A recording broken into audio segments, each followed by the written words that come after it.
আপনি অ্যাসেসর হতে চান নাকি ট্রেনার, নাকি অ্যাসেসর ট্রেনার দুই পার্টই একসাথে করতে চাচ্ছেন? আবার 12টা সিভিএলএমকে ভয় পাচ্ছেন যে এতগুলো বই আমি কিভাবে পড়ব? কোন কোন বিষয়গুলো আপনার জন্য খুবই গুরুত্বপূর্ণ? আজকে আমাদের পুরো ভিডিওতে আপনাদেরকে কিছু গুরুত্বপূর্ণ বিষয় তুলে ধরব, যেগুলো আপনাকে অবশ্যই জানতে হবে এবং আপনার জন্য সহজ হবে। হ্যালো এভরিওয়ান, আসসালামু আলাইকুম। টিবেট ট্রেনিং ইউটিউব চ্যানেলের পক্ষ থেকে আপনাদের সাথে আছে আমি শারমিন আক্তার। অবশ্যই আপনারা আমাদের ইউটিউব চ্যানেলটি সাবস্ক্রাইব করে রাখবেন, লাইক, শেয়ার এবং বেল আইকনটি ক্লিক করে রাখবেন, যাতে পরবর্তী ভিডিওটি সবার আগে আপনার কাছে পৌঁছে যায়। আশা করি ভিডিওটি টেনে টেনে দেখবেন না, পুরো ভিডিওটি দেখবেন। চলুন আমরা শুরু করি।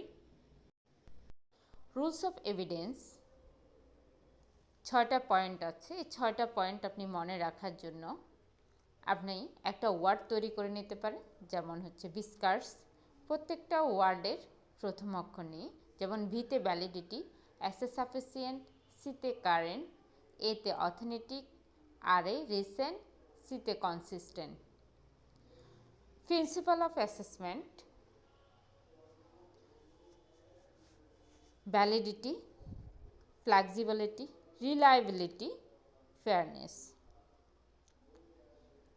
এনটিভিকিউএফ লেভেল 8টি, দুটো হচ্ছে ফ্রিবক 1, 2 আর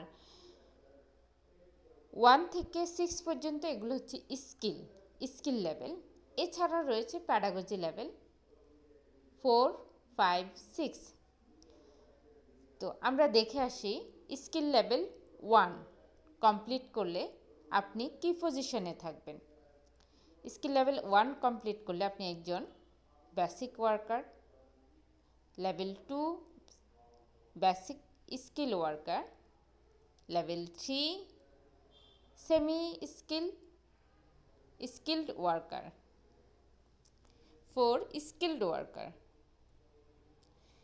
5 হাই স্কিল ওয়ার্কার বা supervisor, level 6 mid level manager বা সাব অ্যাসিস্ট্যান্ট ইঞ্জিনিয়ার।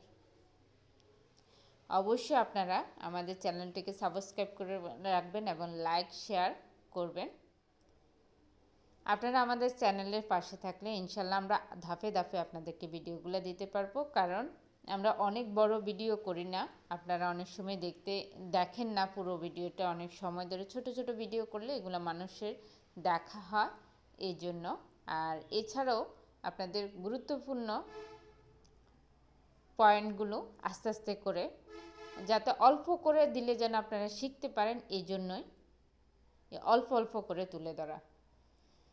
তো সবাই ভালো থাকবেন।